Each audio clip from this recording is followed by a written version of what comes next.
संकटांवर मात करण्यासाठी, जीवनात समृद्धी आणण्यासाठी आणि आपली स्वप्न पूर्ण करण्यासाठी आता आपल्याला साथ देतील शुभरत्न। आर्थिक, प्रापंचिक, राजकीय आणि शारीरिक भरभराटीसाठी आजच आपल्या राशीचं शुभरत्न परिधान करा। 5 पिढ्यांपासून विश्वासाची परंपरा। शुभरत्न केंद्र AH मोतीवाला, नेहरू चौक, महाराष्ट्र बँकेसमोर, निपाणी। मोबाईल 09448 14 24 21। आमदार नितेश राणे आपल्या मतदारसंघात स्टंटबाजी करण्यापलीकडे काहीच करू शकले नाहीत। मंत्रिपद मिळवण्यासाठी ठाकरे कुटुंबियांवर टीका करतायत। यापुढे त्यांच्या प्रत्येक टीकेला जशास तसं उत्तर मिळेल असा इशारा शिवसेना नेते अतुल रावराणे यांनी दिलाय। काय म्हणालेत रावराणे, पाहूयात। सध्याच्या राजकीय घडामोडीमध्ये आपल्या महाराष्ट्रामध्ये जो आत्ता सध्या राजकारणामध्ये जो नवीन पायंडा हा सत्ताधारी पक्षाने आणलेला आहे, तो अतिशय घातक आणि लोकशाहीला मारक असल्याचा सध्या निदर्शनास येत आहे। सर्वच ठिकाणी अराजकता माजलेली आहे। गेल्या 9 महिन्यापूर्वी हे सरकार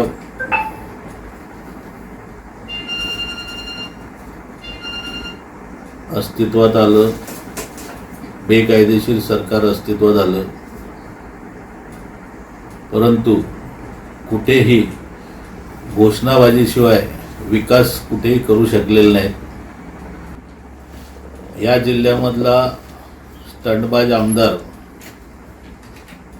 स्वतःच्या पदरात कुठेतरी मंत्रिपद पडावं किंवा कुठेतरी महामंडळावर वर्दी लागावी म्हणून फक्त ठाकरे परिवारावर आणि उद्धवजींवर आणि आदित्यजींवरती अतिशय खालच्या पातळी जाऊन बोलून स्वतःच्या संस्कृतीचं आणि राणे परिवाराचा जो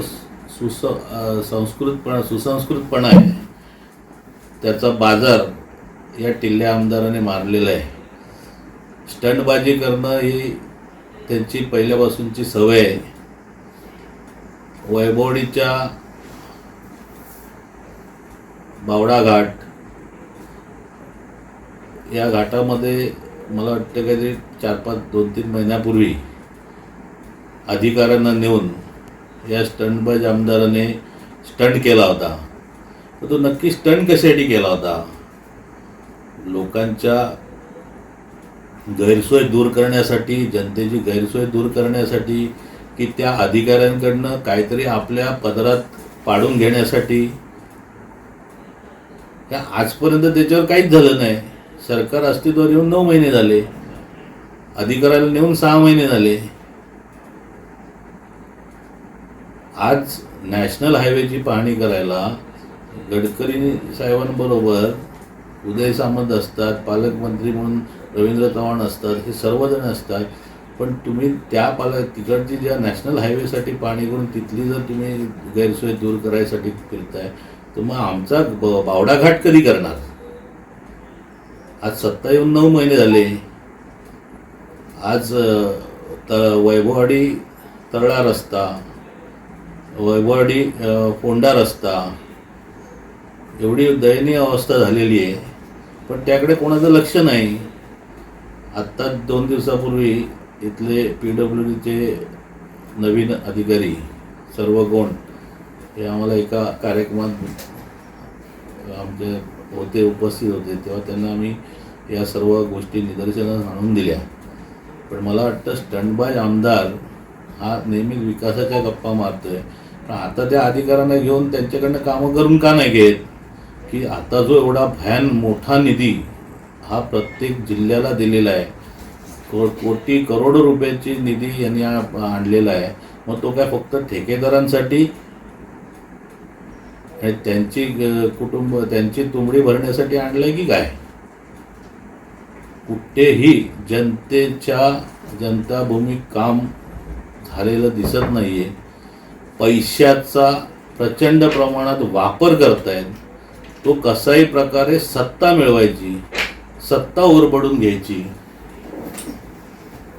आणि जे काही विरोधक आहेत त्यांना धमक्या द्यायच्या, त्यांच्यावरती ईडीच्या CBIचा वापर करायचा आणि त्यांना आपल्याकडे कसं वळवता येईल किंवा जे काही नगरसेवक असतील किंवा जिल्हा परिषद असतील तर त्यांना कोणत्याही प्रकारे पैशाची आमिषे द्यायची की त्यांच्यावरती दबाव आणायचा आणि त्यांना आपल्याकडे वळवायचं. हा एकमेव धंदा या सरकारने उघडलेला आहे. 2 दिवसापूर्वी मला वाटतं आपल्या सर्वांच्याच वाचनात आलं, मी साम TVची बातमी पाहिली.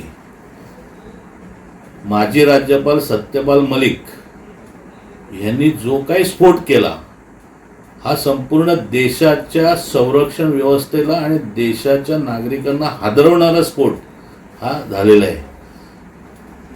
की जर एखादा राज्यपाल हे जर स्वतः सांगत असतील की पुलवामाचा हल्ला आणि तो जो काही प्रकार घडला त्याला संपूर्ण जबाबदार आम्ही स्वतः आहोत आणि पंतप्रधान, संरक्षण मंत्री आणि सध्याचं सरकार हेच याला आम्ही आणि स्वतः त्यांनी जबाबदारी घेतली की मी सुद्धा त्यात माझा पण त्यात सहभाग आहे आणि हा प्रकार होऊ नये, अतिशय दुःखद प्रकार आहे. पण अशा प्रकारे जर एखादा माणूस इतक्या मोठ्या पदावरचा म्हणून राज्यपालासारख्या पदावरचा म्हणून जर राज्यपाल म्हणून बाजूला झाल्यावर जर अशी स्टेटमेंट देत असेल तर मग हे कुठेतरी केंद्र शासन आणि सत्ताधारी यांची दडपशाही ही लोकांसमोर येते. आज आपल्या इथे कोश्यारी होते राज्यपाल, पण ज्यावेळेला कोश्यारी राज्यपाल म्हणून राजीनामा देऊन गेले तेव्हा मला वाटतं लोकमतने त्यांची मुलाखत घेतली. त्या मुलाखतीमध्ये त्यांनी स्पष्ट सांगितलं की उद्धव ठाकरेंसारखा संत माणूस राजकारणामध्ये शोधूनही मिळणार नाही. मग ही माणसं सत्तेवर असताना अशी का वागतात आणि ती त्यावेळेला रिझाईन केल्यानंतर त्यांची मतं वेगळी असतात. म्हणजे याचाच अर्थ काय होतो की केंद्र शासन कुठेतरी ह्या सर्वांच्यावरती दबाव टाकून त्यांना हवं असलेली प्रकारे सत्ता राबवून घेते, दहशतवाद माजवत आहे आणि हे कुठेतरी लोकशाहीला मारक आहे. आपल्या इथला स्थानिक आमदार किंवा राणे परिवार हे जे काय बोलतात त्यांच्या जिभेला हाडच नाहीये. ज्यांनी स्वतःचं आयुष्य हे बाळासाहेब ठाकरेंच्यामुळे राजकारणात आले, बाळासाहेब ठाकरेंमुळे यांना सगळं मिळालंय, त्यांच्याशी तुम्ही ते हयात असताना गद्दारी केली तर तुम्हाला बोलायचा अधिकार काय? शिवसेनेवर आणि उद्धवजींवर बोलण्याचा नैतिक अधिकार तुम्हाला नाही. खालच्या थराला जाऊन तक्रार तुम्ही त्यांच्यावरती टीका करता, पण तेवढी आपली पात्रता आहे का ही पहिले आमदाराने तपासून पाहिलं पाहिजे. प्रत्येक वेळेला उठसूट कोणाच्याही मध्ये घुसायचं आणि वाटेल ते भरभळायचं आणि स्वतःचं काहीतरी अस्तित्व दाखवायचं, हे कशासाठी? त्याच्यापेक्षा पालकमंत्री तुमचे आहे, सत्ता तुमची आहे, त्या पालकमंत्र्यांकडे या जिल्ह्याचा किंवा या मतदारसंघाचा विकास कसा होईल ते पहा. खोटी स्टंटबाजी करून खोटी आश्वासनं देऊन लोकांची भूलताप करण्याचं थांबवा. आज रेल्वेची एवढी अडचण होते, 1-1 तास फाटक बंद असतं. माजी आमदार प्रमोद जठार हे मी स्वतः मागे 4 वर्षापूर्वी भाजपमध्ये असताना त्याचा पाठपुरावा माझ्या समक्ष माजी आमदार प्रमोद जठार यांनी त्यावेळेपासून करत आलेले आणि त्यांनी ते पूल भुयारी आपला कुठलं फाटक ते कोकिसऱ्याचं रेल्वे फाटकच्या इथलं तर ते मंजूर करायचा सर्वात मोठा जर श्रेय असेल तर ते प्रमोद जठारांनी नक्कीच केलेलं आहे. आम्ही नुसता विरोध कधीच करत नाही. जरी विरोधकांनी चांगलं काम केलं तर त्याला ॲप्रिशिएट करणे हे आम्हाला खिलाडी वृत्तीने आम्ही घेतो, कारण ती खरी वस्तुस्थिती आहे आणि प्रमोद जठारांनी ते केलं आहे ते त्यांचं श्रेय आहे. पण ते श्रेय लाटायसाठी ते मुद्दामून आणखीन डिले करायचं, हे स्टंटबाज आमदाराचं हे जे काही चालू आहे ह्याच्यामुळे काय होतंय की तुम्ही सत्तेचा वापर विकासासाठी करत नाही तर ते स्वतःसाठी करताय. आज या तालुक्यामध्ये नारायण राणे पालकमंत्री असताना भूमिपूजन झालं होतं पंचायत समितीच्या इमारतीचं. त्याच्यानंतर दीपक केसरकर आले, पालकमंत्री झाले. त्यानंतर उदय सामंत पालकमंत्री झाले, संपूर्ण इमारत तयार झाली, त्याच्यावरचं पुन्हा रिपेअरिंगसाठी उदय सामंत यांनी 35 लाख रुपये दिले शासनाचे. म्हणजे शासनाच्या पैसे त्या इमारतीला खर्च करायचे, ठेकेदाराकडनं काय तो मलिदा मिळवायचा आणि पुन्हा ती इमारत उद्घाटनासाठी उद्घाटन न करता पाडून ठेवायची, शासनाच्या पैशाचा गैरवापर करायचा. आज मला वाटतं आत्ता सध्याचे जे पालकमंत्री रवींद्र चव्हाण आहेत यांनी यांच्या निदर्शनास इथल्या भाजपच्या नेत्यांनी आणलं पाहिजे किंवा रवींद्र चव्हाणांनी माहिती घेतली पाहिजे अधिकाऱ्यांकडनं आणि ती प्रशासकीय इमारत आहे, ती लोकांच्या उपयोगात आणा, त्याचं उद्घाटन करा आणि ती लोकांमध्ये येऊ द्या, लोकार्पण करा. आज दोडामार्गामधल्या हॉस्पिटलची अवस्था तीच, तुमच्या दवाखान्याची अवस्था काय. तर पालकमंत्री रवींद्र चव्हाण यांनी आता 9 महिने झालेत. आपण अंगणेवाडीसाठी जेवढ्या तातडीने जवळजवळ 12-13 कोटी खर्च करून सर्व रस्ते आणि तो मालवण पट्टा सगळा केला, तसाच आमचा भाग हे दुर्गम आहे. पालकमंत्र्यांनी इथे लक्ष टाकलं पाहिजे आणि हे रस्ते, या भागातले रस्ते, या भागातल्या सुविधा, कमीत कमी ज्या इमारती झालेल्या शासकीय त्यांचं तरी लोकार्पण करा आणि ते जनतेच्या वापरास येऊ द्या.